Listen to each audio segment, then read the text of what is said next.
नमस्कार, मैं हिना खान और आप देख रहे हैं यूपी की बात। लोकसभा चुनाव की घोषणा होने के बाद चुनावी महासमर तेज हो गया है। अब तमाम राजनीतिक दल भी अपनी प्रत्याशियों के नामों की घोषणा कर चुनाव प्रचार की तैयारियों में जुटे नजर आ रहे हैं। बची हुई सीटों पर प्रत्याशियों के नामों को लेकर माथापच्ची चल रही है। भारतीय जनता पार्टी की पहली लिस्ट में उत्तर प्रदेश की 80 सीटों में से 51 प्रत्याशियों के नामों का ऐलान हो चुका है। बीजेपी के खाते में गाजियाबाद और मेरठ हॉट सीट नजर आ रही है। चर्चा है कि पार्टी इन सीटों पर नए चेहरे को मैदान में उतार सकती है।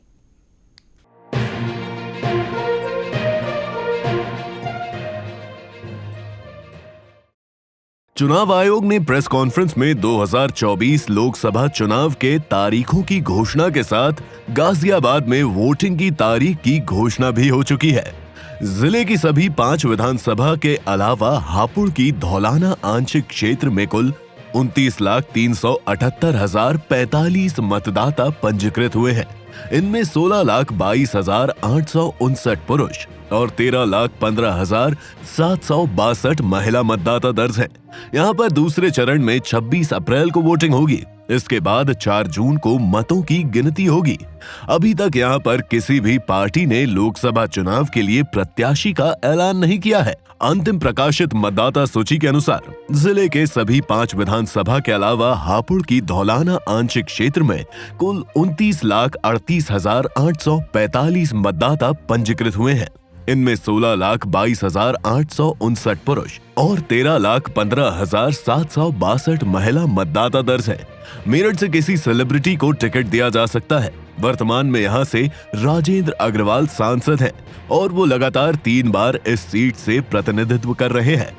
राजेंद्र अग्रवाल बीजेपी का बड़ा चेहरा है। वो पिछले 3 चुनाव में इस सीट से जीतते रहे हैं, लेकिन बीजेपी इस बार यहाँ कैंडिडेट बदलकर बड़ा सरप्राइज दे सकती है। हालांकि ऐसे सरप्राइज कई और सीटों पर दिखाई दे सकते हैं। वहीं गाजियाबाद से जनरल वीके सिंह सांसद और लगातार 2 बार से संसद में गाजियाबाद का प्रतिनिधित्व कर रहे हैं। इन दोनों ही सीटों पर जातिगत समीकरण के हिसाब से टिकट दिए जाएंगे। पार्टी सूत्र बताते हैं कि गाजियाबाद और मेरठ सीट पर ठाकुर वैश्य समाज का वर्चस्व है।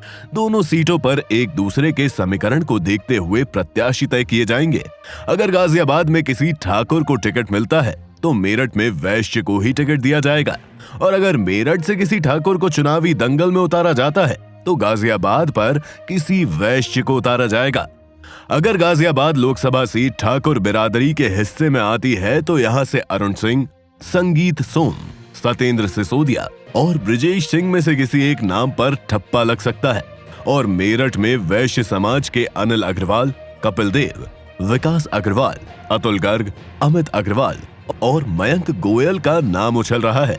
गाजियाबाद से केंद्रीय मंत्री पीयूष गोयल का नाम भी लिया जा रहा है। हालांकि वर्तमान सांसद वीके सिंह भी अपने पक्ष में हवा बनाए हुए हैं।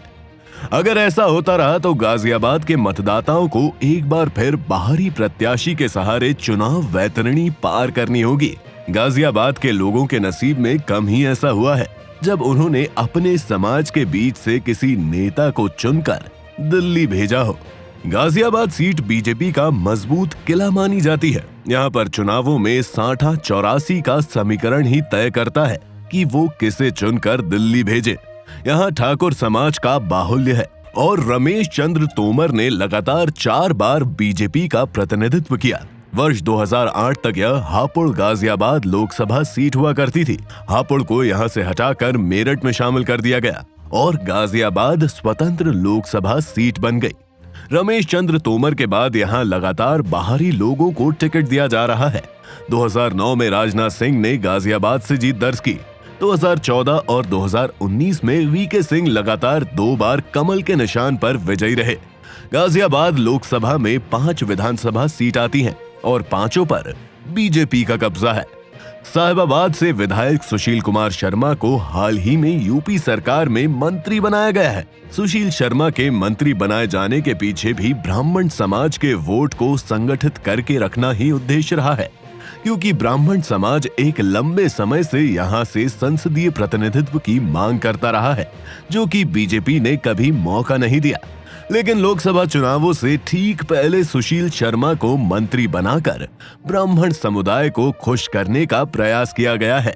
बहरहाल देखने वाली बात तो ये है कि बीजेपी समेत दूसरे दल जब अपना पत्ता खोलेगी तो इन सीटों पर कौन प्रत्याशी होगा।